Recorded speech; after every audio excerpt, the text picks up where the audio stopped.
Debat Capres KPK bubar. Tanya soal ini Mas, Ketua Umum Anda Mas, Ibu Megawati Soekarno Putri. Ibu Mega sempat mengeluarkan pernyataan, bubarin saja KPK, tidak efektif. Saya mau tanya, Anda sependapat dengan Ibu Ketua Umum? Ya, tantangannya tadi sudah saya sampaikan pada teman-teman, ya. Yang pertama, kebiasaan kita korup. Kerja nyogok, mau dapat proyek nyogok, dan kemudian ketemu seseorang, ketangkap OTT KPK. Siapa? Aktor, analis aktor. Atau barangkali kebijakan yang korup. Karena regulasi menguntungkan sebagian, dan kemudian itu dijadikan seolah-olah ini untuk kepentingan bersama, tapi yang bermain itu beberapa orang saja. Atau sistem aturan yang korup dari si kelembagaannya. Jangan-jangan memang aturannya kurang bagus. Atau terakhir, ya prakteknya yang tiap hari tertolerir itu sudah biasa kok, nggak apa-apa. Namanya juga orang kuasa, power tends to corrupt. Nggak bisa. Ini tantangannya. Maka saya tuliskan Mbak di dalam solusi ini. Penguatan kejaksaan KPK dan kepolisian yang disebut sebagai APH. Clear? Masih Jadi tidak lagi? sependapat bahwa KPK harus dibubarkan, malah justru harus dikuatkan. Sepakat dikuatkan. Sepakat dikuatkan. Artinya Mas, saya mau follow up dengan pertanyaan yang lebih konkret. Silakan. Artinya, apakah ketika nanti Anda menjabat presiden, KPK akan diperkembalikan lagi independensinya? Tidak seperti sekarang? Dikuatkan. Revisi Mas, revisi apakah kemudian akan dikembalikan? Karena revisi Undang-Undang KPK dinilai banyak pihak, itulah problem utama kenapa KPK kita sekarang melempem. Harus saya jawab ketiga kalinya. Satu, dikuatkan. Dua, revisi regulasi. Revisi regulasi Mbak, itu membutuhkan satu treatment sendiri. Political interplay.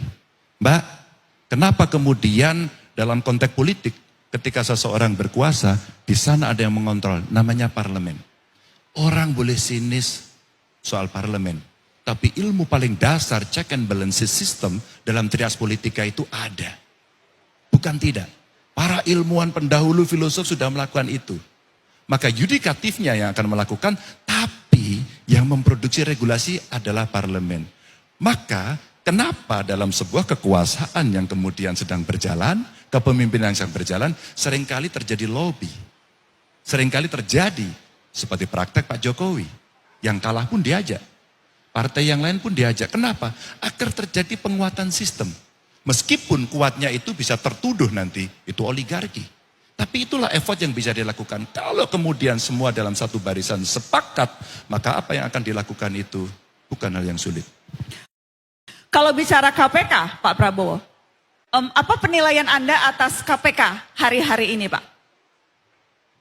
Kalau kita lihat ya, di masyarakat, saya kira masyarakat masih menilai KPK sangat bermanfaat. Atas dasar apa Pak penilaian itu? Karena misalnya sebagian pihak menilai justru independensinya menjadi tercederai karena beragam alasan. Salah satunya karena posisi KPK sebagai institusi ada di bawah eksekutif, kemudian juga menjadi PNS.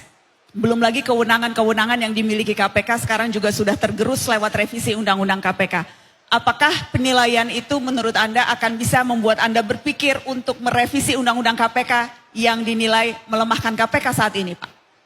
Ya, kita nanti akan kumpulkan stakeholder, pakar-pakar hukum dari berbagai sumber, dan kita cari yang terbaik untuk bangsa. Kita harus cari yang terbaik untuk bangsa. Saya mau tanya dulu, Anda sepakat KPK sekarang makin tidak independen? KPK harus independen lagi seperti dulu, ya. Jadi konkretnya? Jadi konkretnya, ketika ada revisi yang kemudian membuat staf KPK, karyawan KPK menjadi ASN sebagaimana ASN yang lain, otomatis mereka tidak lagi memiliki ruang untuk mandiri.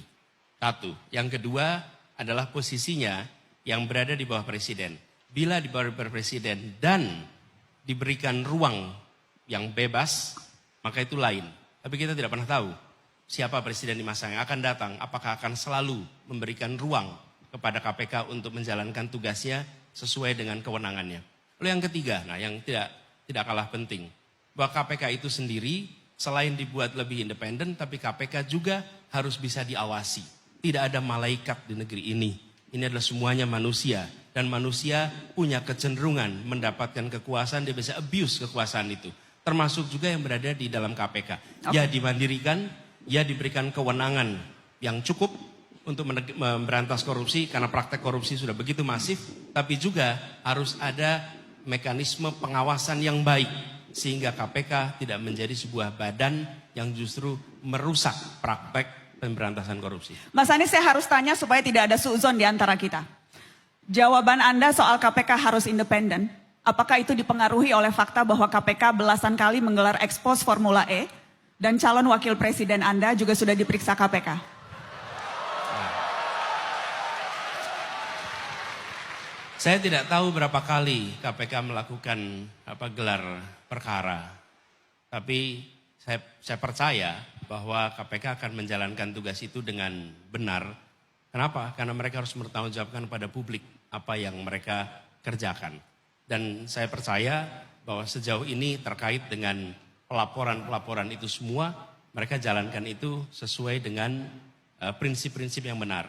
Kenapa? Masih banyak orang-orang baik yang bertahan, yang selalu akan menjaga integritas di dalam tubuh KPK. Itu harapan kita, itu andalan kita. Baik.